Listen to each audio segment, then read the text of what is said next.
Welcome to the Papyrus Global TV News Update. First, the headlines. Dangote Refinery denies shutdown claims. NCOS decorates 391 newly promoted officers in Kwara. Anthony Joshua weighs boxing future after fatal car crash. Federal government approves retirement age extension for skilled clinical health workers. Wike reaffirms total support for Tinubu amid leadership rift. Fatima Atiku Abubakar joins African Democratic Congress in Abuja. Former lawmakers says PDP is dead. Defend recent defection to APC. Now the news in details.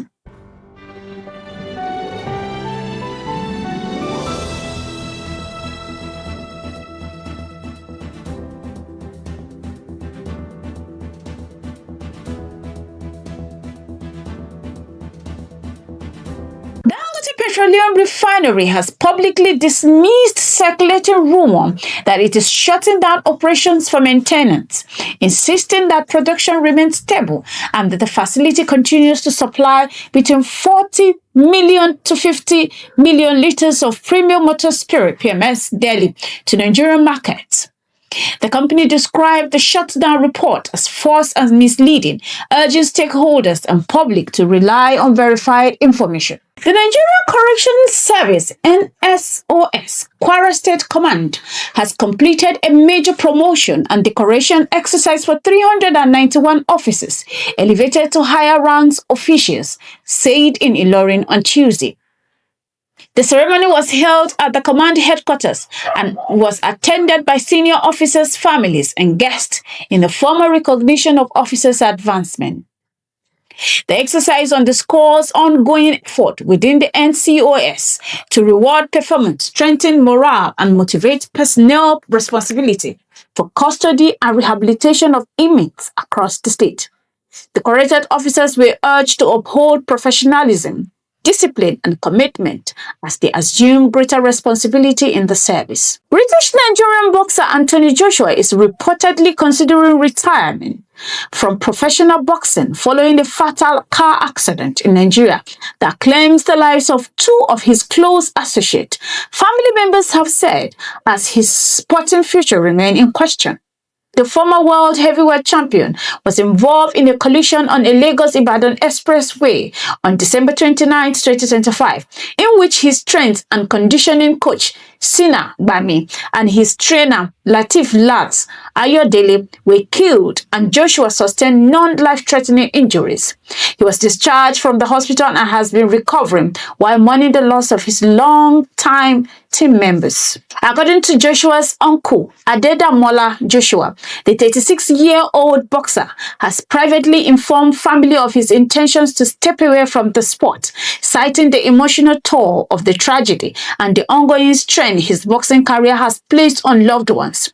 Relatives expressed relief at the possibility of his retirement, noting the intense anxiety they have during over his fight and health. The federal government of Nigeria has formally approved an extension of the retirement age for skilled clinical health workers from 60 to 65 years, reflecting an effort to bolster the country's trained healthcare workforce and improve service delivery across public health institutions. The policy change targets clinical trained professionals, include doctors, nurses, and allied health specialists, allowing them to remain in active service for an additional 5 years beyond the previous statutory age limit. This move is part of a broader strategy to retain experienced medical personnel in the system, address persistent shortage of seasoned practitioners, and strengthen institutional capacity for both patients, care, professional mentorship. Federal Capital Territory FCT Minister Nyesim Wike has reiterated his undivided support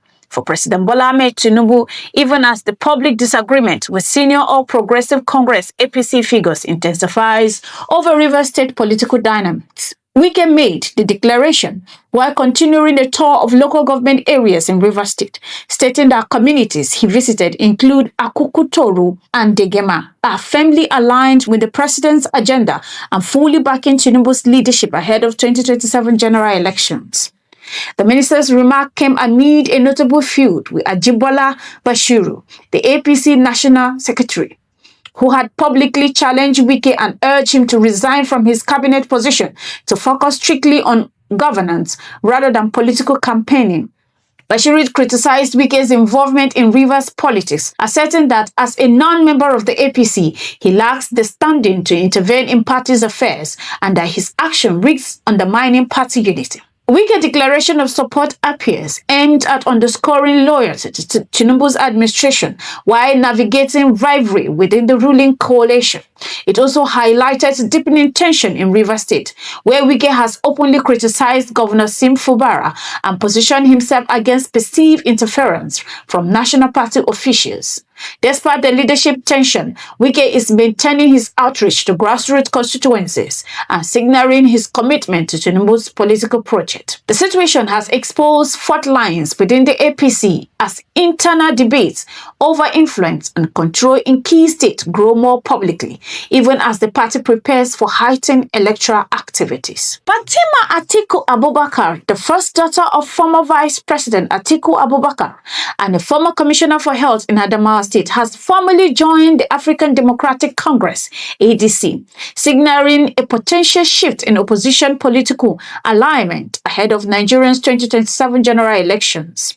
She completed her party membership registration and received her card in Abuja, Wuse District, with the ADC's Federal Capital Territory chairman and other party officials present for the event. Atiku Abubakar's decision to align with ADC, a lesser established opposition party, comes at a time when Nigerians' political landscape is marked by defection, realignment and coalition negotiations.